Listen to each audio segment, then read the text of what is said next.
Está entrando no ar Consciência Maçônica Podcast, com a apresentação Márcio Marcos e José Dias.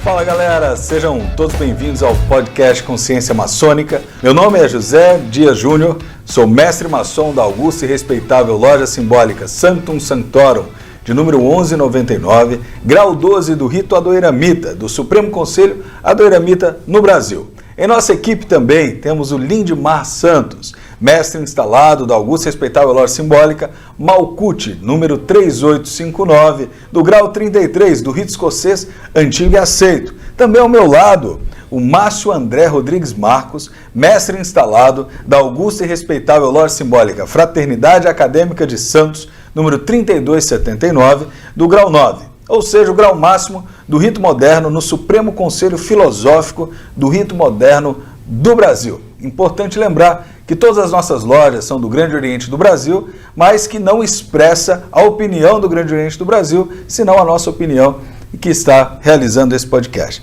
Márcio, conta pra gente quem são os nossos convidados de hoje e do que vamos estar debatendo no podcast de hoje.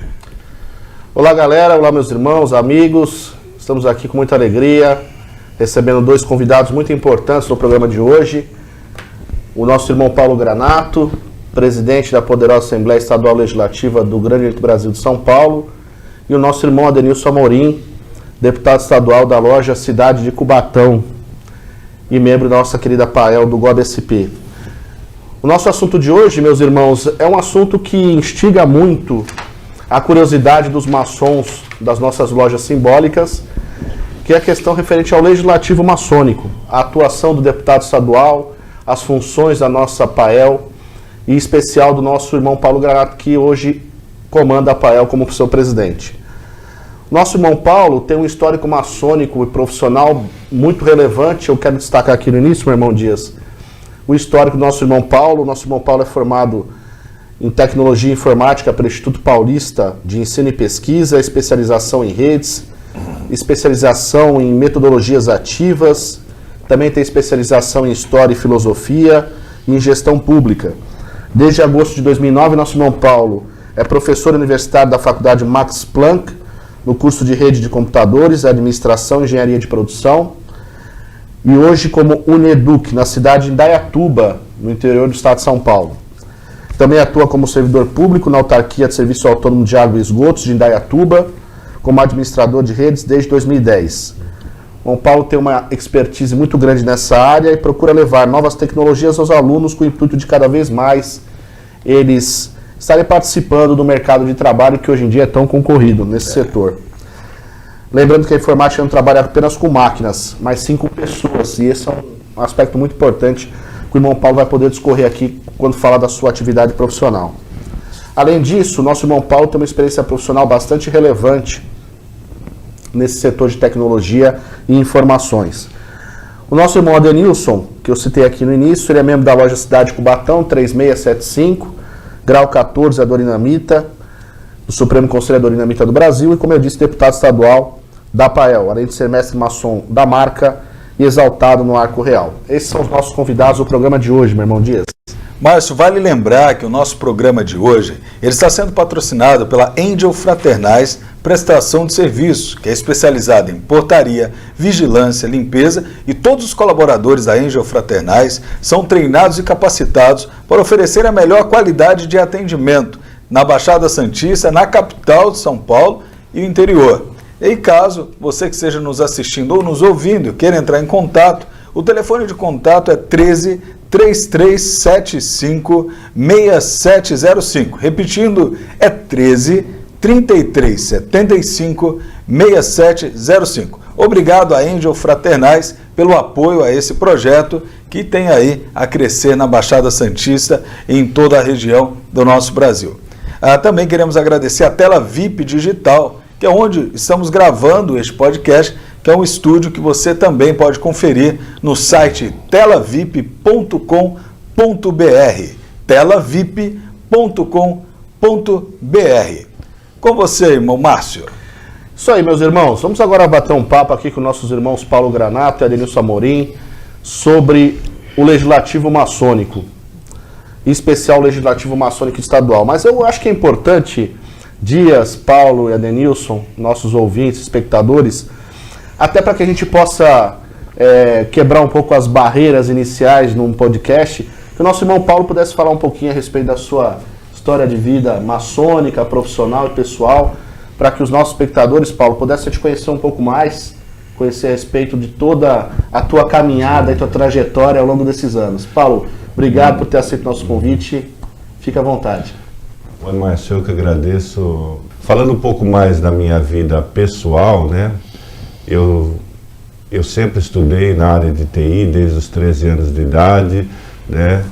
Eu morava no interior de São Paulo, que é a cidade de Amparo, nasci na capital, e eu ia para São Paulo. Eu lembro que com 13 anos de idade, eu pegava o ônibus e ia até a capital. Hoje a gente não consegue esperar uma criança, né, de 13 anos indo sozinho para a capital. E já estudava em redes de computador, que é uma área de TI que eu sempre gostei. E eu lembro que eu descia naquele metrô, quem conhece São Paulo, metrô Conceição, e ali tinha uma pioneira em área de redes. E por isso eu também participei, com 10 anos de idade, eu fui guarda-mirim na cidade de Amparo, né? Que era um projeto que foi feito até pela própria maçonaria de Amparo, né, formado por maçons. E eu trabalhei, foi na década de 80, 1980, foi a primeira turma e foi muito interessante. Isso me deu muita experiência de trabalho já desde muito criança. Com 15 anos de idade eu entrei na prefeitura de Amparo já, né, trabalhando, e fui indo profissionalmente, seguindo na minha área, né. Depois eu fui para a Unimed Amparo, e daí eu resolvi fazer faculdade e tive que ir para Campinas. Eu fui para Campinas porque Amparo não tinha uma faculdade, né? Então eu fui para Campinas e lá foi muito bom.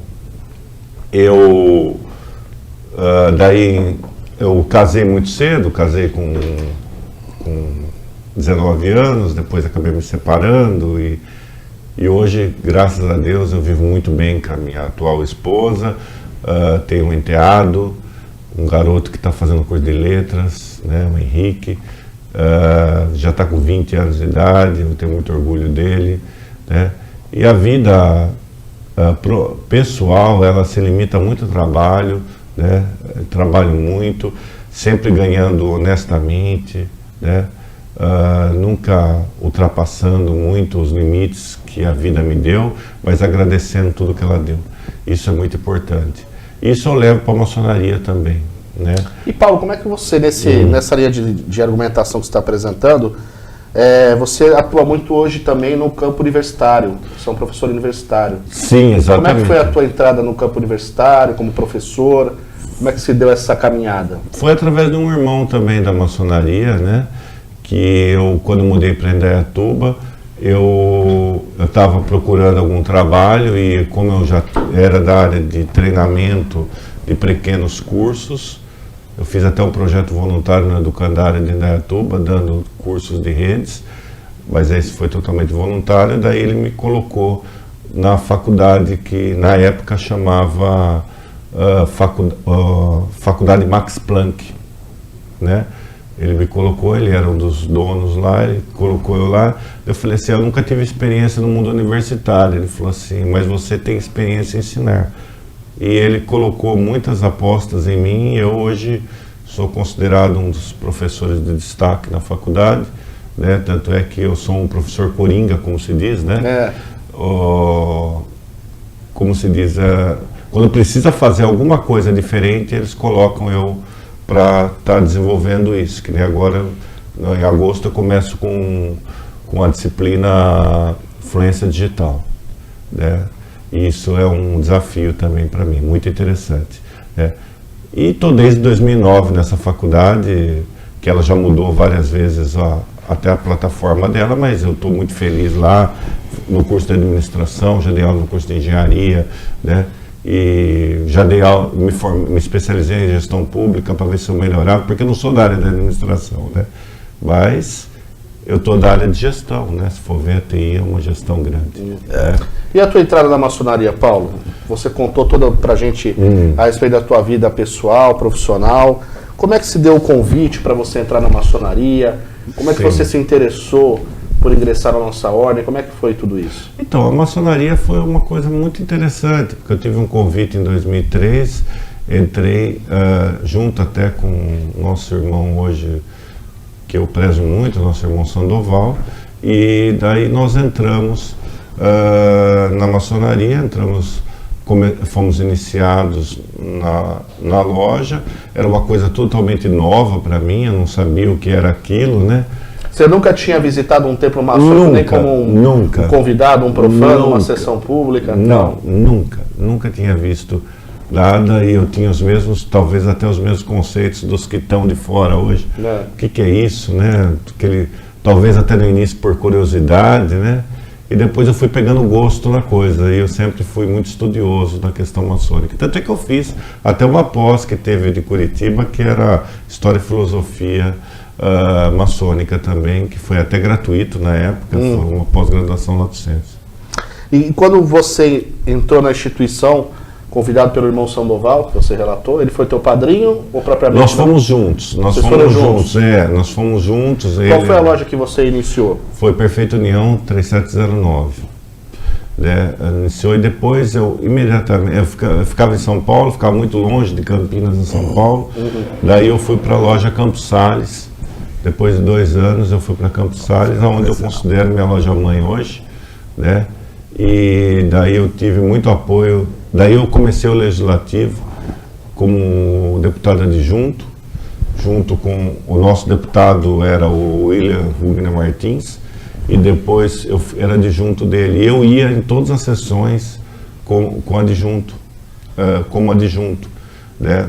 Claro que o adjunto não tem o avental de deputado, mas eu ia com o avental de mestre e ia lá participar. E hoje ele se tornou deputado federal maçônico, e eu fiquei o estadual até então. E participando sempre, muito ativo. Eu lembro da época, quem era, acho que era o Fauzi Dyer, ele era o presidente. Teve também o nosso famoso VGB, que era o Valdemar Gomes Batista, ele foi secretário. Lembro, são pessoas ilustres, né? O saudoso, né, VGB, né? Eu aprendi muito com ele da questão de como agir corretamente dentro da Casa de Leis. Conheci vários irmãos e fui caminhando, sempre ganhando destaque. Daí eu participei da comissão de tecnologia, logo quando eu assumi como deputado. Logo que você foi eleito no primeiro mandato, eu já assumiu uma comissão? Já assumi uma comissão de tecnologia. Dentro da APAEL? Dentro da APAEL, e depois eu fui até que eu me tornei presidente da comissão, né? E daí houve aquilo que a gente não gosta muito de falar, mas é necessário, houve o rompimento do GOSP, né? Isso em 2018. 2018 houve esse rompimento, e daí eu, por unanimidade, minha loja resolveu não sair do GOB e continuar, porque o nosso juramento é para o GOB e não para nenhum oriente estadual. Nós fazemos sempre o nosso juramento para o federal, e nós ficamos onde nós estávamos. E daí com isso eu fui por decreto, na época eu fui como chanceler da APAEL em 2018, no qual a presidência era do nosso irmão Pedro Aranas, também tudo por decreto. E daí em 2019, e daí tinha o nosso irmão, claro, né, não podemos esquecer, nosso irmão Rui Correia, que foi delegado a princípio, né, foi delegado, depois ele passou a ser grão-mestre, né, de delegacia, ele já transformou em Grande Oriente, para ver como São Paulo é forte, né? Em menos de um ano a gente virou Grande Oriente já de novo, né? E daí em 2019 teve as eleições para grão-mestre, no qual Gerson Madaleno foi eleito. Antes de você falar um pouquinho até sobre a constituição da APAEL nesse início, claro, após o movimento de rompimento, eu queria que você falasse para o nosso público, espectador, um pouco a respeito do cargo de deputado estadual, que eu acho que isso é uma grande dificuldade, às vezes, de entendimento dos irmãos, a respeito de qual é exatamente a função de um deputado estadual, a importância dele dentro da nossa estrutura, da nossa potência. Eu queria que você falasse um pouquinho sobre isso, depois o nosso irmão Adenilson contasse um pouquinho também da experiência dele pessoal como deputado estadual da Loja Cidade de Cubatão, como é que se deu esse processo de escolha do nome dele, qual é o objetivo que ele traça para o exercício desse mandato. Mas primeiro eu queria que você falasse um pouquinho a respeito da função de deputado estadual, meu irmão Paulo. Ok. Se me permite também, eu gostaria de fazer uma analogia sobre isso, por causa que talvez o público leigo que esteja vendo isso não entenda muito bem o que a gente está falando, né? Porque a maçonaria hoje é um estado dentro de um estado, né? Então, o deputado estadual maçônico, ele representa as lojas, ou seja, os eleitores dele são as lojas, né? O público, para quem ele deve ali a prestação de contas do mandato é para as lojas, a loja que ele foi eleito.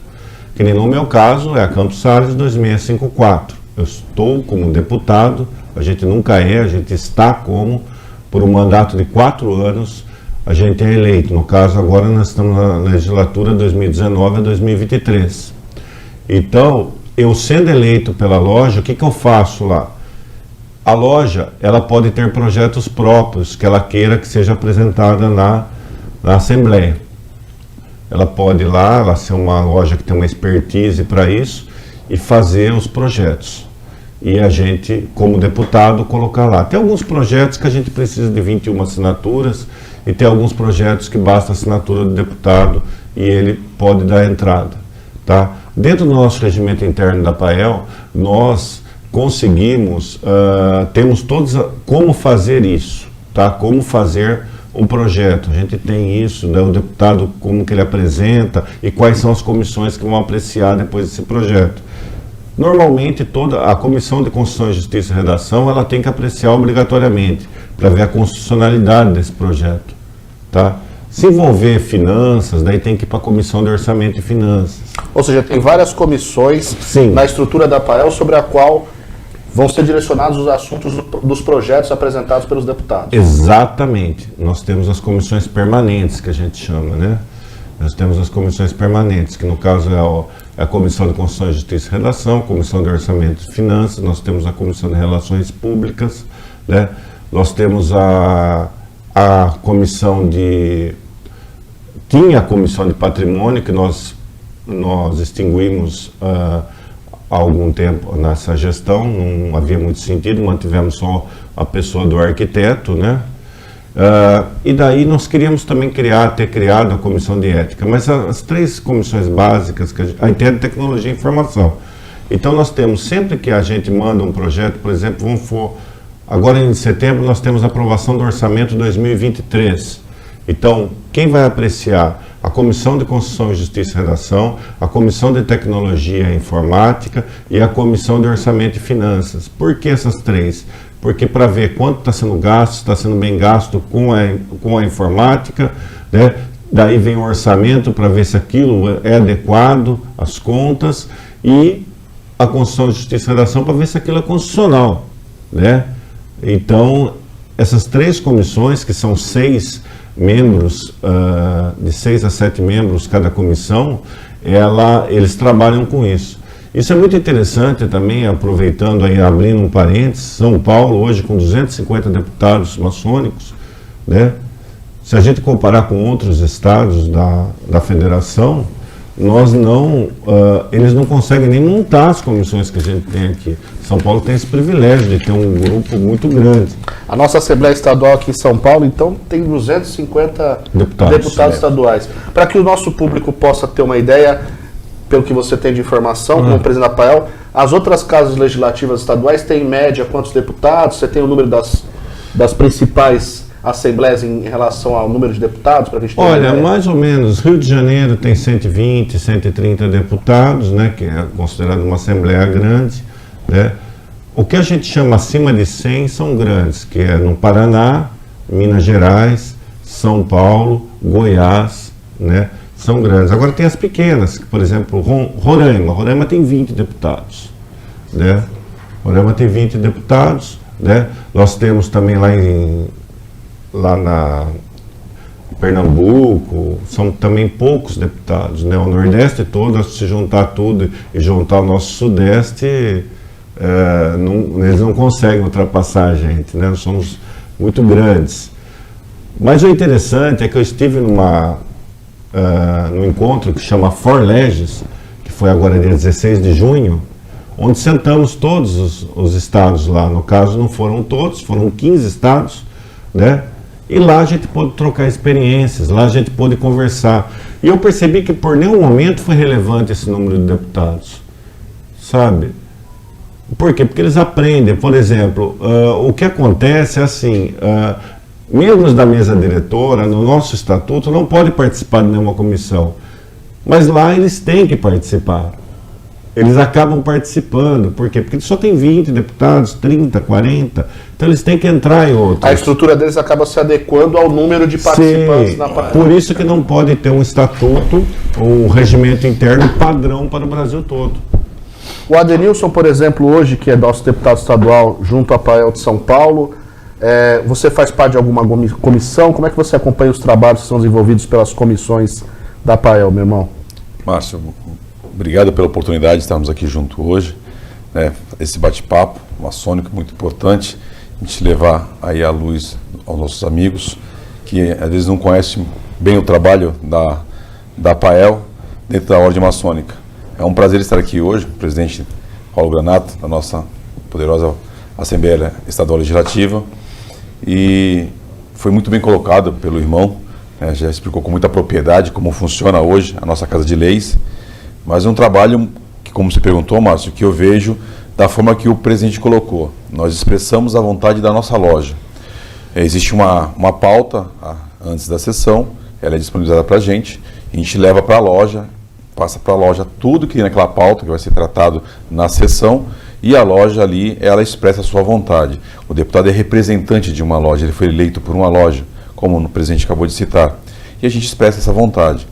Claro que nós temos opinião própria, né? A gente tenta aí direcionar da melhor forma possível, conduzir da melhor forma possível, para que os irmãos entendam o que é melhor para nós, para a ordem. Hoje não é para o A, o B ou o C, e sim para a ordem. A gente busca trazer o melhor para a nossa Casa de Leis ali e para a Ordem Maçônica. E com muita propriedade a gente consegue debater dentro da Assembleia e sempre está votando e trazendo o melhor para a maçonaria, meu irmão. E como é que foi na tua loja especificamente, para a gente poder até incentivar aqui as lojas que ainda não tem um deputado, né, meu irmão Paulo, meu irmão Adenilson? Como é que foi a questão interna trabalhada em relação à importância da loja eleger um deputado e ter um representante oficial junto à Casa de Leis do nosso grande Brasil de São Paulo? A importância do deputado dentro da loja, meu irmão, é como eu acabei de citar. Você vai representar a vontade daquela loja junto à Assembleia Legislativa e trazer informações do que está acontecendo dentro do mundo da maçonaria. Ali é votado vários projetos, por exemplo, agora nós vamos votar o projeto orçamentário, e é de suma importância os irmãos tomar conhecimento do que é pago, o que não é pago, de que forma que é administrado os recursos que nós temos hoje na Ordem Maçônica. A gente recolhe a captação maçônica, tem a mútua maçônica, então tudo isso nós temos que prestar contas lá na frente. Não é só pagar. Irmão, estou pagando o quê? Do que eu estou pagando? Então, o deputado ele traz essa informação após a aprovação das contas e traz para a loja explicando com muita propriedade de que forma que é aplicado todos os recursos dentro da Ordem Maçônica hoje. Isso é muito importante, meu irmão. A prestação de contas é fundamental dentro da maçonaria, né? E eu acho que essas informações, elas têm que chegar na base, né? Por isso que eu acho que o importante é a presença do deputado estadual. E esse nosso programa de hoje tem esse objetivo de mostrar para o nosso público, nossos irmãos, como é importante que a loja tenha um deputado estadual para que ela possa entender a dinâmica de funcionamento da potência, a aprovação das leis que nos regem. Sim. Né? É importante que os irmãos tenham esse tipo de informação. Dias, mas a gente viveu um período difícil nos últimos 2 anos, não a maçonaria, mas o mundo, com a pandemia. Momento em que muitos de nós tivemos que suspender as nossas atividades, não só as atividades dentro da instituição, mas as atividades profissionais, encontros com as nossas famílias, por conta de algo que nunca vivenciamos, pelo menos recentemente na nossa história, na história do mundo, né? A não ser a gripe espanhola lá no início do século passado, né, Paulo? Sim, há 100 anos. E como é que foi para a PAEL conduzir esse processo de manter as sessões as reuniões da PAEL com os deputados durante o período da pandemia. O que você pode nos relatar sobre isso? Pelo que a gente ouviu, a PAEL não parou, né? Exatamente. Foi, pelo que a gente sabe, inclusive reflexo e influência para o resto da maçonaria em questão dos trabalhos. Sim. Conta pra gente, Paulo. Então, foi muito interessante isso, quando teve a pandemia, né? Quando começou a pandemia, o que aconteceu com a PAEL, né? Nós tínhamos que nos encontrar, mas ao mesmo tempo a gente não podia sair. A gente não podia mais se reunir nas lojas, não podia mais se reunir no plenário, não podia... E graças a Deus, com a minha expertise na área de TI, na época, o presidente era o nosso irmão Pedro Aranas. Falei, não, nós vamos montar um sistema para a gente vai reunir remotamente. E a gente utilizou o Google Meeting, utilizou até o Zoom, né? Daí começou a aparecer vários sistemas. E a gente implementou, eu como professor, eu tinha o Google Meeting pela instituição, então eu não tinha limite de pessoas, eu podia gravar tudo. E nós fizemos, a princípio, reuniões com a mesa diretora para a gente planejar o que a gente ia fazer, né? Isso que eu estou falando, a gente viveu, e eu vivi tudo isso, né? Em junho do primeiro mês da pandemia de 2020, Sim. Nós reunimos a primeira vez a PAEL pelo sistema híbrido, não, pelo sistema telepresencial. Reunimos. Claro que a presença era facultativa. Daí tinha o desafio do quê? Dos mais idosos, que a média da PAEL é de 70 anos, 60 anos, 65 anos, eles não sabiam como fazer isso. Isso foi muito interessante. Daí nós tínhamos que, através da comissão de tecnologia, falar assim, liga para eles, ensina como é que faz, tal. E eles foram vindo. Aí nós fizemos reunião em junho, reunião em julho, e fomos aprovando que tem. Só que as posses não haviam. As posses dos deputados Dos atuais. deputados que estavam aguardando. Certo. Nós tivemos deputados que estavam em março para tomar posse, e em março fechou o mundo. Ele não pôde tomar posse. Daí foi indo, daí passamos 2020 inteiro fazendo várias reuniões, todas legais, e aprovamos o orçamento, aprovamos tudo. Foi tudo muito... E eu era o mediador, né, como chanceler, eu que fazia toda a presença, contava a presença, então eram todas reuniões extraordinárias.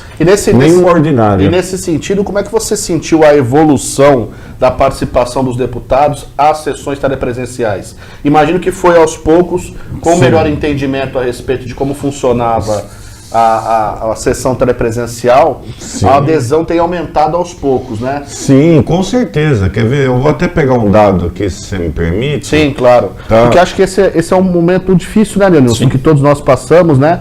E, aliás, não foi só a PAEL, né, meu irmão? Foi as lojas maçônicas também, né? Exatamente. É um momento de adaptação. Qual é que foi a tua experiência lá em Cubatão em A cidade relação de a... Cubatão também pegou essa carona aí junto a esse projeto que a PAEL apresentou e fizemos várias reuniões muito importantes, aprovamos projetos, conseguimos conduzir aí com muita maestria no mundo virtual as sessões maçônicas. Foi bacana. Ou seja, os encontros maçônicos permaneceram, meus irmãos, nesse período. Isso aí. Eu lembro de um caso, inclusive o deputado da loja, a Sanctum Sanctorum, ele logo que começou as sessões teletransmitidas, a gente tinha uma sala reservada para o deputado em dia de PAEL, que era no sábado de manhã, não é isso? Sim, sábado de manhã. E aí a gente preparava o notebook, assim, ele tinha uma certa dificuldade, mas a gente deixava pronto para ele. Então, quase colocar uma plaquinha assim, ó, deputado estadual trabalhando. Exatamente. Então aqui a informação que você acabou de perguntar para mim, Márcio, é o seguinte, nós temos o sistema, né, aqui, então dá para colocar, né, como é que foi as sessões, né? Então vamos esquecer 2019, vamos começar em 2020, né? Certo. 2020, essa ainda foi presencial aqui. Ordinária digital, 4 de julho de 2020 foi a primeira nossa, né? Nós tivemos 196 deputados que estavam presentes ali, telepresencialmente. Depois nós fomos para ainda 196, 197, 197, 197, 198, então fomos mantendo isso daí, né? E quando chegou em julho de 2021, aqui, ó, quando eu tomei posse, 26 de junho de 2021, foram 185 deputados, tá? E foi a eleição. E essa eleição, ela foi feita telepresencial. Só estava eu, o Heraldo, que foi o que montou a outra chapa, lá no Grande Oriente, estava eu, o Heraldo e mais 4, 5 pessoas, poucas pessoas ali, e o resto todo no plenário fazendo a votação. Fizeram por enquetes a votação. E a posse, ela foi também... É isso. Como foi? A posse foi feita por... telepresencial. Telepresencial. E era uma coisa que eu estava brigando. Mas eu me lembro que o pessoal do GOB-SP, eu acompanhei de perto a eleição do irmão na época. Sim. E houve ali, só no GOB, né, no GOB São Paulo, alguma movimentação. Eu não me lembro ao certo o que era. Da investidura, de colocar Sim, os exatamente. Houve, colocaram o paramento e tal, né? Eu lembro das fotos. Era uma coisa que eu estava brigando um pouco até quando na minha candidatura, quando eu saí candidato, por que não fazer a posse? Sim, sim. Por que não fazer? E eu fui empossado. E a mesa também no modo virtual. Daí, em julho, nós tivemos que fazer uma extraordinária justamente para quê? Daí eu já como presidente, daí fizemos uma extraordinária para a mudança do regimento interno. Nós mudamos o regimento interno dizendo que poderiam ser sessões ordinárias, extraordinárias, né, híbridas, telepresenciais, presenciais, daí a gente mudou tudo e regularizou tudo isso. O fenômeno da pandemia trouxe uma alteração efetiva ao regimento interno da APAEL. Exatamente. Com a criação dessa possibilidade dessas várias sessões híbridas, telepresencial. Presencial e tudo mais. E daí, finalmente, eu insisti, porque era uma meta de campanha, quando foi feito, que eu queria dar posse aos deputados. Eu queria dar. E daí nós fizemos a nossa primeira sessão ordinária híbrida. O que é a híbrida daí? Nós fomos ao nosso plenário e tínhamos o pessoal à distância, né? E nós demos posse, na época, a 24 deputados. Tinha deputados que faziam 2 anos que estavam quase aguardando a posse. Mas os que tomaram posse tinham que estar presentes. Um ano e 3 meses. Hã? Mas os que foram empossados estavam presentes. Estavam presentes. Isso foi uma prerrogativa minha como presidente. Entendi. Eu, até hoje, pelo menos vou manter até o final do mandato, que a posse, pelo menos, não é que ela pode ser à distância, porque o regimento permite, né? Porque permitiu até para eu tomar posse. Entendi. Não existia ainda a mudança de regimento, mas eu tomei posse daquela forma. Então eu quero, pelo menos, a primeira vez que o deputado esteja ali, porque ele está fazendo um juramento, então ele tem que estar presencial. E daí, com isso, a gente foi só fazendo sessões ordinárias híbridas. E por que criei a sessão ordinária híbrida? Todo o grupo ali criou. Por quê? Pela distância. O estado de São Paulo tem lugares que são 700, 600 quilômetros de distância. É muito difícil para um deputado, muitas vezes com as próprias custas financeiras, vir lá de Presidente Prudente, Rosana, né? Ilha Comprida. É muito difícil para ele vir. E eu tive essa experiência esse ano, que eu fui em alguns lugares visitar, eu fui para Assis, é longe, né, Batatais, eu fico imaginando, eu me coloquei no lugar do deputado e falei, pô, o cara veio lá de Assis até aqui para ter uma sessão de 2 horas e meia, 3 horas no máximo, e voltar, teve que gastar hotel, teve que gastar tudo, condução, pedágio, né? Por que eu não posso fazer diferente, né? Daí, mais uma vez, eu usei minha formação aí da minha vida pessoal aí e falei, não, dá para fazer. E muitas lojas, até minha própria loja, Campos Salles, nós reunimos também pela internet quase 1 ano. Nós ficamos reunindo, por muita insistência minha, eu fazia as reuniões, tinha vezes que chegava 4 membros só na reunião. A gente não podia abrir, né? Mas não tinha ritualística, claro, não tinha paramentos. Claro. A gente seguiu o decreto federal. Mas nós nos reunimos e a Campos Salles também não parou. Então nós não paramos, nós não perdemos um obreiro pelo Covid, graças a Deus. Alguns tiveram Covid, mas não houve nenhuma baixa ali, não teve nada. Nós não perdemos nenhum, agora já nos reunimos presencialmente, né? E eu acredito que a gente criou uma coisa hoje que ela não tem volta mais. Ela ficou excelente. O formato que foi criado em virtude da situação da pandemia hoje, você entende que é o formato ideal para o funcionamento das sessões da APAEL? Da APAEL e do Judiciário está funcionando assim Sim, também, sim. tá? Então, é o formato ideal, exatamente. Né? Claro que dentro da maçonaria nós temos muitos deputados que são mais ortodoxos que falam, não, essa não é a forma, tal.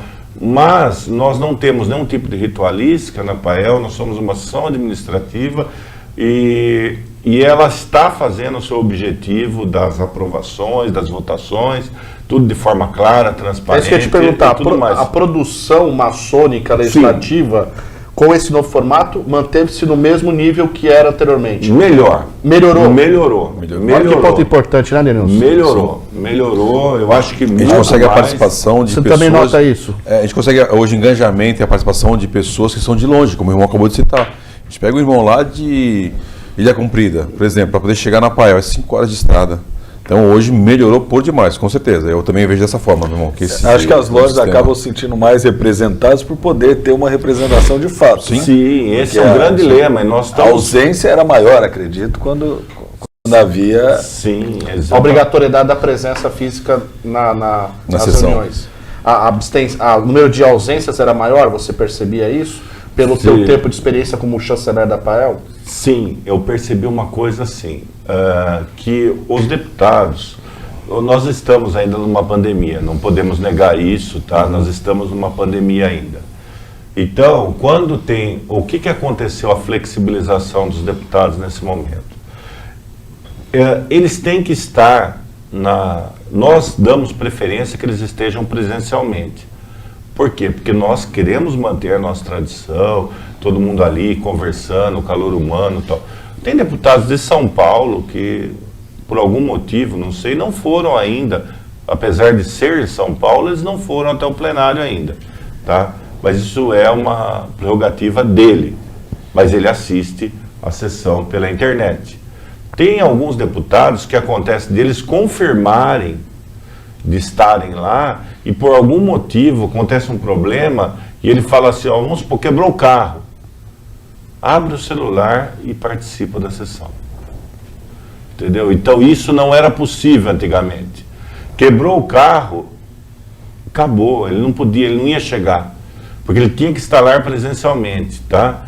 Então não tinha jeito. Então ele melhorou muito, tá? E o interessante é que até a própria ata fica melhor, porque a nossa informática lá, eles gravam, disponibilizam depois para a secretaria faz uma ata bem melhor e depois isso daí ele fica por um determinado tempo e depois vai embora essa gravação, tá? Mas até isso consegue fazer, que era uma coisa que não fazia.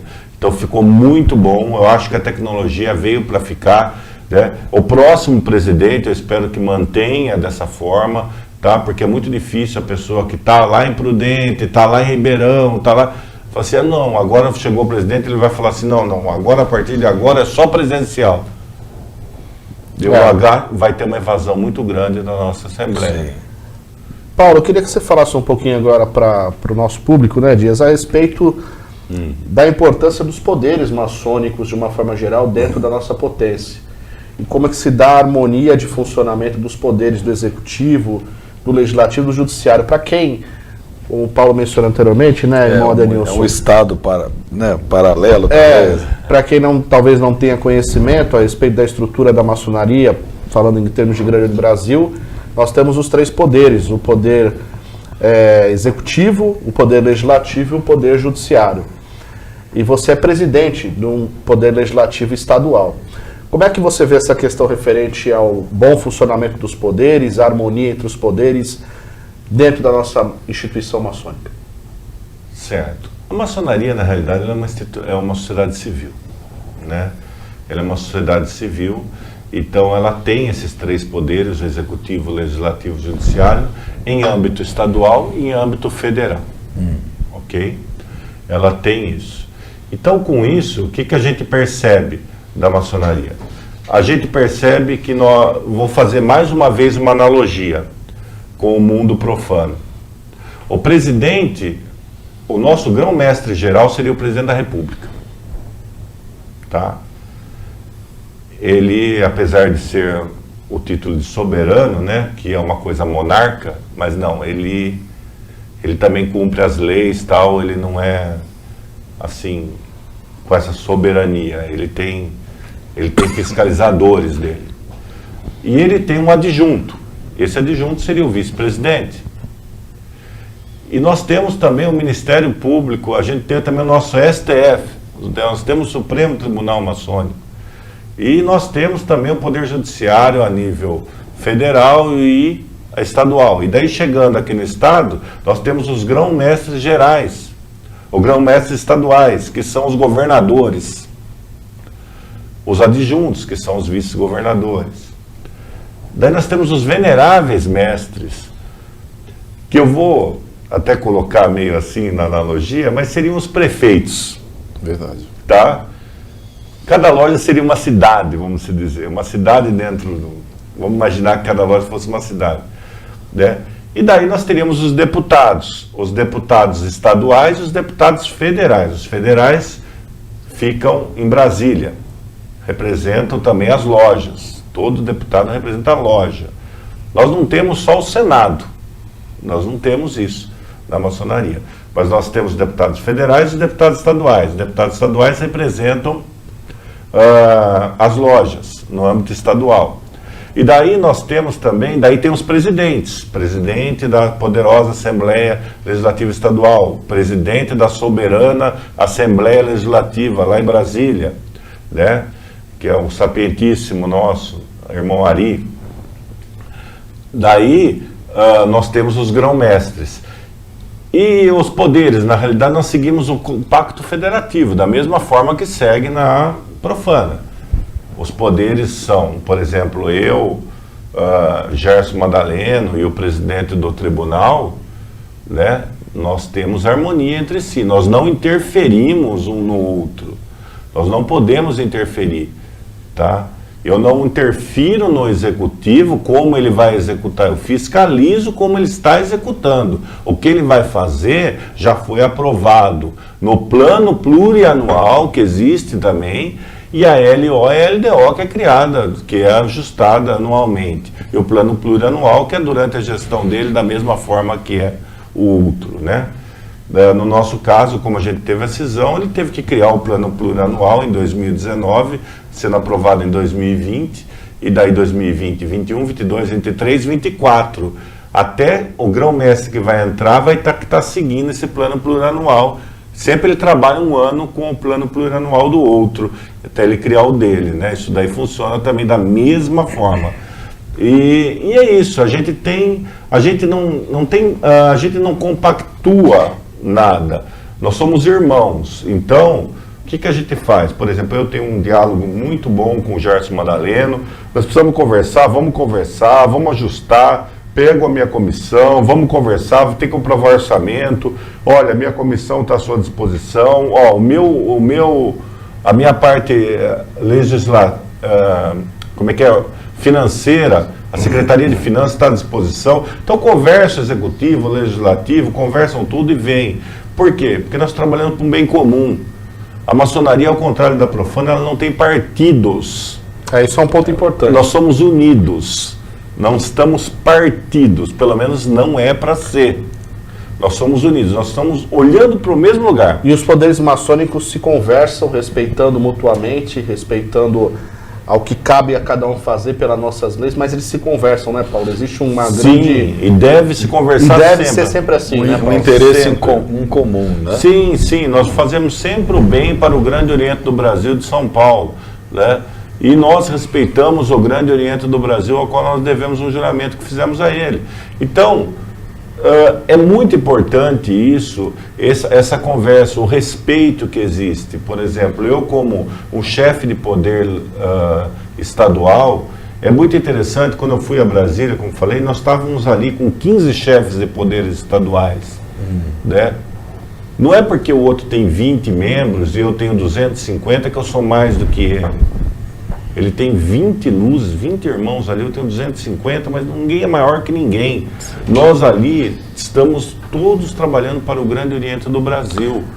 E nesse sentido, eu queria que também você falasse para os nossos espectadores, Dias, que eu acho que deve ser difícil, se a gente fala, quando a gente fala em termos de uma loja maçônica, que em média as nossas lojas aí tem um número de irmãos aí entre 40 e 50 irmãos, vamos colocar uma média assim. Sim. Eu queria que você passasse para nós a tua experiência de liderar 250 irmãos, 250 cabeças pensantes, né, Adenilson?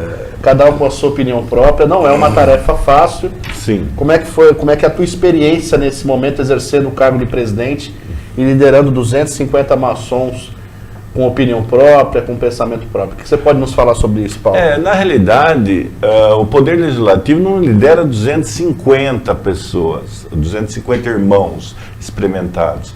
Ele lidera 250 lojas, porque atrás daquele irmão tem uma loja inteira falando por ele ali também. Então dá muito mais que isso, dá milhares, né? Então são opiniões ali. E daí sim entra a política. Não a politicagem, jamais a política. Nós somos políticos para tratar o irmão, sempre o deputado, né? Nós temos um deputado aqui, ele sabe isso, nós tratamos com muito respeito, né? Quando ele vai falar na Assembleia, ele tem o tempo regimental dele para falar e é cumprido, mas tudo com muito respeito. Por quê? Porque ele está vindo com uma loja, seja de 20 irmãos, seja de 100 irmãos, não importa ali. Ali é o deputado que está falando por todos. É isso aí. Né? Ele tem ali o momento dele. Então, isso daí para mim foi muito interessante, tá? Porque a maçonaria forma líderes, tá? Isso que para quem é de fora não percebe, mas a maçonaria forma líderes. Eu nunca fui venerável mestre, ou seja, eu nunca liderei uma loja. Hoje eu lidero 250 de uma vez, né? É muito estranho isso, né? Mas ao mesmo tempo é muito gratificante, porque eu estou preparado hoje, se um dia eu for venerável da minha loja, para liderar. Eu acho que daí vai ser muito fácil para mim, né? Liderar ali a experiência que o irmão está adquirindo, com certeza será bastante útil. Se fosse um sistema de informática, mais do que instalado, seria reinstalado. Deixa eu fazer uma pergunta, assim, a gente está chegando nos nossos últimos minutos, né?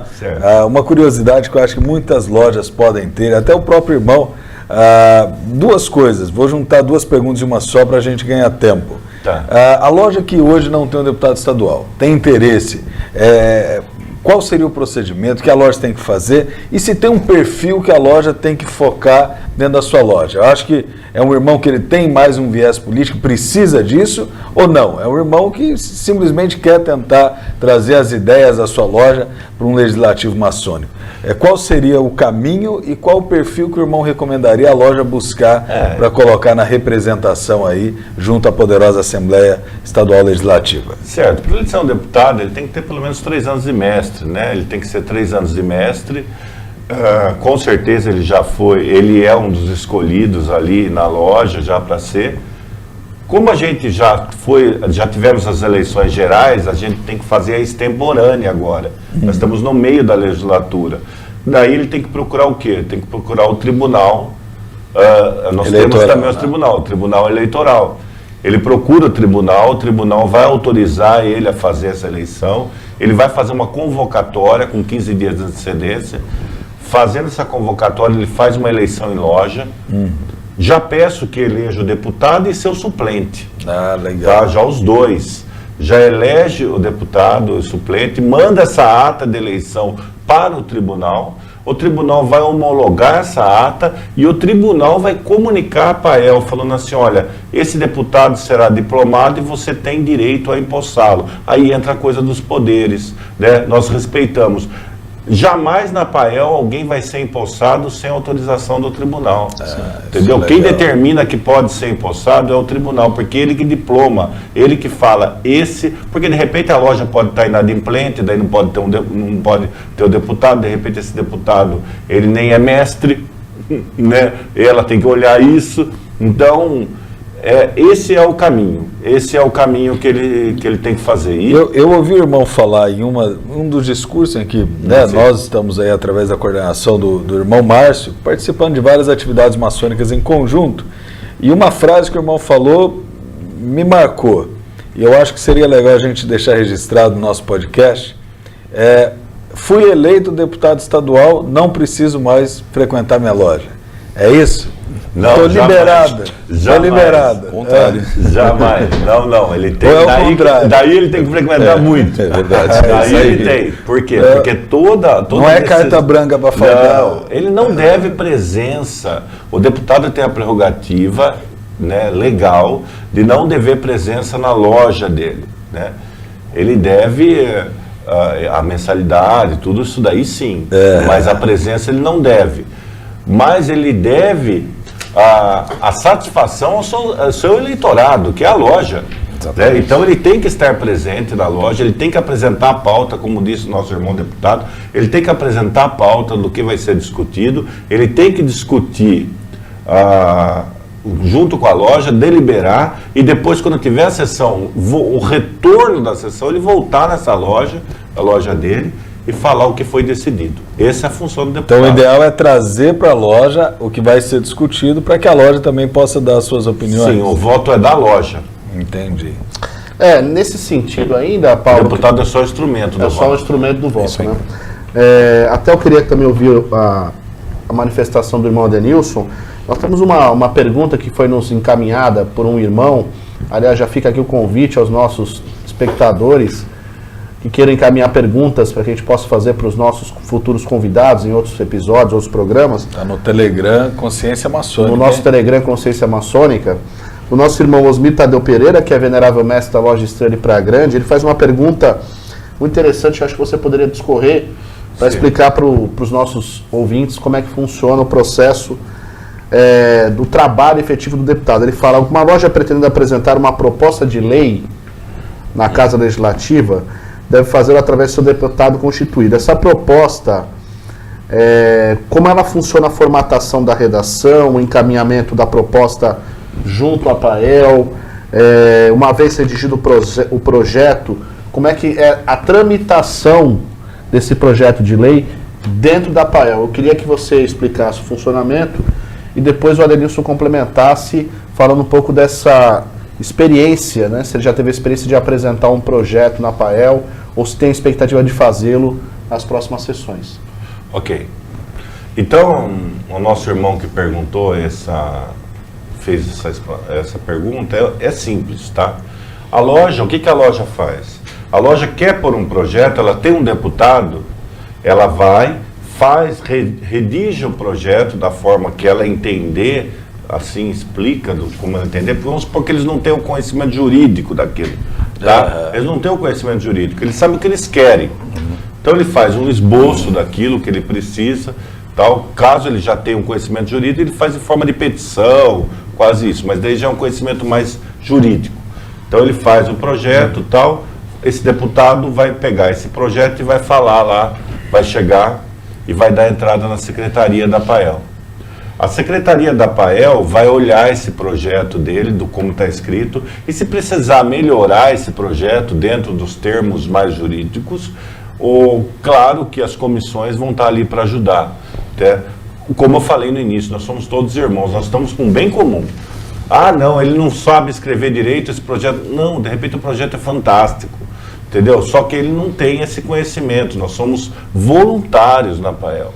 Né? Nós não temos assessoria jurídica, nós não temos nada disso, ele não ganha nada. Né? A gente só vai lá e faz as coisas acontecerem. E daí ele faz isso, o secretário dá as devidas orientações, daí o presidente lê isso, né? E passa para as comissões, que ele acha que deve. Comissão de Constituição e Justiça, Comissão de Orçamento, Tecnologia, e assim por diante. Ele passa e isso daí vai para a pauta, conforme ele determina, ele coloca na próxima pauta e aquilo vai ser apreciado pelo plenário já com a relatoria das comissões. As comissões vão dar os pareceres. Ou seja, para que os irmãos possam entender, a loja tendo uma matéria que ela pretende que seja transformada em um projeto, uma ideia que nasce na loja, tem viabilidade, lógico, respeitando todas as formalidades legais, sim, de ser aprovada depois de toda a tramitação pela APAEL. Sim, exatamente, mas vamos colocar uma situação diferente. Essa loja ela é tão pequena que ela não tem condição de ter um deputado. Ela não dá, mas ela não consegue. Daí ela vai usar um deputado de outra loja. Fala assim, olha, eu tenho um projeto, dá para você colocar para mim? Como eu falei, nós não temos partido. Ele vai lá e coloca, o deputado, você pode colocar? Ele coloca lá o projeto. Como nós aqui podemos pedir para um deputado federal colocar um projeto na Assembleia, mesmo que a gente não tenha um deputado federal na nossa loja. Fala assim, um deputado federal, você coloca para mim esse projeto na Assembleia? Ele coloca em nome dele, tudo, ele analisa tudo, ele pode até pôr um adendo dizendo que a gente é um coautor, mas o autor tem que ser ele, e assim por diante. Dá para fazer isso também. Adenilson, você como deputado aqui da região, se alguma loja que não tenha deputado, a gente até estimula para que as lojas façam suas eleições, como explicou o irmão Paulo, mas tenho certeza que você está à disposição. Aí, se alguma loja tiver alguma ideia de um projeto para trazer, você com certeza poderia levar para ela. Com certeza, meu irmão. Me coloco à disposição das lojas aqui da nossa região. Mandar um abraço para todos os deputados, né? É um prazer estar aqui representando eles hoje, nessa data, junto com o nosso presidente. E o irmão perguntou se eu já tinha algum projeto aprovado. Sim, ou verdade. Se eu tenho alguma coisa em mente, né? Nós temos hoje um estudo dentro da nossa loja, que a gente tem conversado muito sobre a mútua maçônica. A mútua maçônica hoje sabemos que é só para quando o irmão vem a óbito. E aí ele é feita a liberação da mútua. O porquê não fazer essa liberação se o irmão está com câncer, por exemplo, em fase terminal, ou precisa de uma medicação que é de alto custo e ele necessita de um recurso para poder comprar essa medicação. E comprovado que isso aconteceu, que o irmão está com um exemplo, um câncer, a gente conseguiria liberar ou parte ou a sua totalidade da mútua maçônica. O irmão sofreu um acidente de trânsito, por exemplo, ficou em cama, incapaz, inválido, precisa de uma prótese, alguma coisa desse tipo. Ele precisa de um recurso. Então nós estamos fazendo um estudo em cima disso, a viabilidade, a gente está fazendo a liberação dessa mútua, não só em caso de óbito, e sim em alguns outros casos específicos e pontuais, desde comprovada a sua natureza. É um dos estudos que nós estamos fazendo, meu irmão. Muito interessante essa ideia, tenho certeza que o nosso irmão Adenilson vai formatar esse projeto. Sim. E futuramente ela vai chegar até a mesa. Com certeza, vai ser colocado em plenário. Encaminhamento devido pela legislação nossa APAEL. Nós estamos chegando já na parte final aqui do nosso podcast. E eu queria que os nossos convidados pudessem fazer as suas conclusões finais. Antes deles falarem, Márcio, eu gostaria de falar a todos que estão nos assistindo aí, né, mais uma vez, enfatizar que hoje esse episódio está sendo patrocinado pela Angel Fraternais, prestação de serviço especializada em portaria, vigilância e limpeza, e que toda a equipe deles são bem treinados para melhor servir. E caso vocês queiram entrar em contato, telefone 13-3375-6705. E também o estúdio de gravação Tela VIP Digital, onde estamos gravando esse podcast, que vocês podem conferir no telavip.com.br. E você quiser a sua marca vinculada à consciência maçônica, seja nas nossas redes sociais ou aqui no podcast, você pode estar entrando aí nas nossas redes sociais, também no Facebook, no Instagram e também no nosso site conscienciamaçonica.com. Ou nos nossos telefones, para vocês que têm um contato mais próximo com a gente, procura o Telegram, Consciência Maçônica, lá vocês ficarão sabendo das pautas com antecedência e aí poderão também fazer perguntas para que a gente coloque, como nosso irmão Osmir Pereira colocou, para que a gente possa colocar os convidados aqui. Agradeço a todos, eu encerro por aqui, passarei ao Márcio, aos convidados. É isso aí, Dias. Importante essas mensagens aos nossos espectadores. Passo agora para a palavra para o Adenilson para que ele possa deixar a sua mensagem final nesse programa de hoje. Por favor, meu irmão. Meu amado irmão, muito obrigado pelo convite. A gente possa estar nesse primeiro podcast hoje, junto aos nossos irmãos, levando um pouco da informação do que como funciona a poderosa Assembleia Estadual Legislativa. E como o irmão Granato falou, a poderosa Assembleia ela é um Estado dentro do Estado. Bom seria se no Estado, no mundo profano, fosse igual nós trabalhamos aqui dentro da Ordem Maçônica, né, meu irmão? São poderes paralelos, mas harmônicos, que respeitamos com muita propriedade a todos que ali fazem esse serviço. E eu levo hoje, meu irmão, essa experiência para a minha vida pessoal, para o mundo profano, onde podemos trabalhar em harmonia, com muita propriedade, trazer o melhor para a nossa sociedade. Muito bacana. A maçonaria é um aprendizado, é um eterno aprendizado. Seremos eternos aprendizes a nossa vida inteira. Isso é muito bacana. Obrigado, presidente, por estar aqui com a gente hoje. O presidente deslocou lá de São Paulo, veio aqui para a Baixada, nos prestigiar num momento como esse. Um abraço a todos os irmãos, a todos da Ordem Maçônica, a todos os deputados estaduais que hoje estou aqui representando-os. Muito obrigado a todos, que o grande Arquiteto do Universo possa nos abençoar imensamente. Obrigado, Nilson, uma boa sorte na sua jornada maçônica e pessoal. Meu irmão Paulo, gostaria agora de passar a sua palavra para você, para que você possa fazer as suas considerações finais, agradecendo antecipadamente a sua vinda aqui, se deslocando de Indaiatuba até a nossa cidade de Santos, onde a gente está gravando o podcast, que você possa levar uma palavra aqui a todos os nossos espectadores, meu irmão. Obrigado, quero agradecer a todos aqui que estiveram, que me convidaram para estar aqui. Vai ser quinzenal, pelo que eu entendi, né? Então daqui a um ano a gente vai voltar e vai ter pelo menos uns 40, né? Mas já gostei que está fazendo plano de voltar. Já vai voltar, já está agendado aqui um ano, Paulo Granato conosco novamente. Com certeza, com novos projetos da Pael. Quando eu tiver saído da presidência, era bom eu vir aqui e falar como é que... Um resumo de tudo que foi feito, né? Então, enfim, realmente eu espero ter esclarecido o público, né, em si, que a poderosa Assembleia Estadual Legislativa ela está à disposição sempre para todas as lojas, né? O telefone do presidente ele é público para todos os deputados, é público para as lojas, eles podem ligar, né? E é muito bom a gente estar conversando sempre com todos, né? E sabendo o que eles querem. Quando no caso da mútua que vocês falam, por exemplo, ele tem uma invalidez permanente até, né? É muito difícil, fica acamado, tem um Alzheimer, né? E como é que fica a cunhada com isso? Então é válido sempre, né? As leis elas podem ser melhoradas, né? E nós temos esse trabalho de melhorar cada vez mais as leis, né? Elas têm que ser sempre reformadas, as leis. A lei não é uma coisa que a gente vai seguir, senão a gente estaria hoje ainda no olho por olho, dente por dente. Por isso que ela melhora. Então essa é a mensagem que eu passo, que a maçonaria realmente ela deve entrar na casa das pessoas e melhorar a sociedade, né? E nós maçons temos que fazer isso sempre, melhorando a sociedade. E para isso nós somos espelhos. Então o maçom tem que andar de forma reta na sociedade. Era isso. Muito obrigado pelo convite. Obrigado, Paulo. Agradeço ao nosso irmão Paulo novamente, ao nosso irmão Denilson, nosso irmão Dias, meu colega aqui na apresentação do podcast. E agradeço especial aos nossos espectadores, nossos ouvintes deste programa de hoje. E esperamos contar com a participação de vocês e a audiência no nosso próximo programa. Até lá, um grande abraço.